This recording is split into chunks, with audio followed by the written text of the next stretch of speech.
சற்று முன் கிடைக்கப்பெற்ற மிக முக்கியமான செய்தி ஒன்று வெளியாகி உள்ளது. திராவிட முன்னேற்ற கழகத்தின் மிக முக்கியமான அமைச்சராக இருக்கக்கூடிய செந்தில் பாலாஜி அவர்களை உடனடியாக பதவியிலிருந்து நீக்க வேண்டும் என்று தமிழகம் முழுவதும் பாஜக நிர்வாகிகள் போராட்டம் நடத்த திட்டமிட்டிருக்கிறார்கள். இதற்கு மிக முக்கியமான காரணம், நீதிமன்றமே செந்தில் பாலாஜி குற்றவாளிதான் என்றும் தமிழக அரசு தொடர்ந்த இரண்டு மனுவை தள்ளுபடி செய்து இன்று நடைபெற்ற விவாதத்தில் நீதிபதிகள் கூறியிருக்கிறார்கள். அமலாக்கத்துறை அதிகாரிகள் தமிழக மதுபான முறைகேட்டில் எந்த ஒரு தடையும் இல்லாமல் விசாரணையை நடத்தலாம். இரு நீதிபதிகளும் இன்று தீர்ப்பை வழங்கியுள்ளார்கள். குறிப்பாக தமிழக அரசு தொடர்ந்த மனுக்கள் தள்ளுபடி செய்த உயர்நீதிமன்றம் அமலாக்கத்துறை விசாரணையை தொடரலாம் என்று கூறிய நிலையில் பாரதிய ஜனநாயக மாநில துணைத் தலைவர் நயினார் திருப்பதி விடுத்துள்ள செய்திக்குறிப்பில் டாஸ்மாக் மீதான சோதனையை அமலாக்கத்துறை அதிகாரிகள் விசாரணை செய்யலாம்.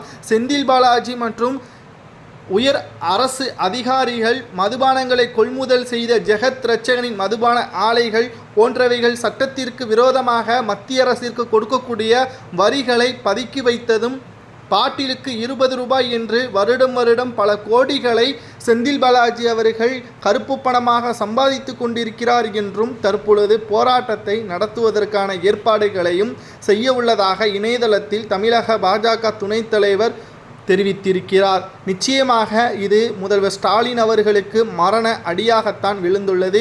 நீதிமன்றம் ஸ்டாலினை நிற்க வைத்து கேள்வி கேட்டுள்ளது என்றே நாம் கூறலாம். ஏனென்றால் தமிழக அரசு குற்றவாளிக்கு உறுதுணையாக மனுக்களை தாக்கல் செய்யப்பட்டுள்ளது.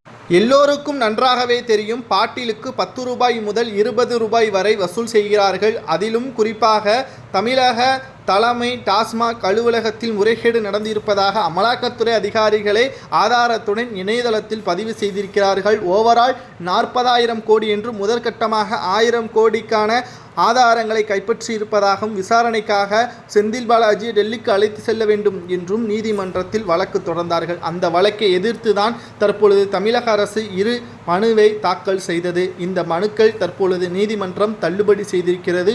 குற்றவாளிக்கு தமிழக அரசு உறுதுணையாக இருக்கக்கூடாது. மீறி குற்றவாளி தண்டனை உறுதி செய்யப்பட்டால் அது தமிழக அரசையும் பாதிக்கும் என்றும் எச்சரிக்கை விடுத்துள்ளது. மிகப்பெரிய ஒரு தவறை தமிழக முதல்வர் ஸ்டாலின் அவர்கள் செய்கிறார். குறிப்பாக செந்தில் பாலாஜி தியாகி என்பது போல் அவருக்கு புகழாரமும் சூட்டுகிறார். கிட்டத்தட்ட இவ்வாறு இருக்கக்கூடிய தமிழக அமைச்சரவை எப்படி மக்களை பாதுகாப்பாக நடத்தும், பாதுகாப்பை உறுதிப்படுத்தும்? 2026 திமுக ஆட்சி அமையுமா? ஒருவேளை செந்தில் பாலாஜிக்கு தண்டனை வழங்க வேண்டும் என்றால் என்ன தண்டனை வழங்கலாம் என்பதை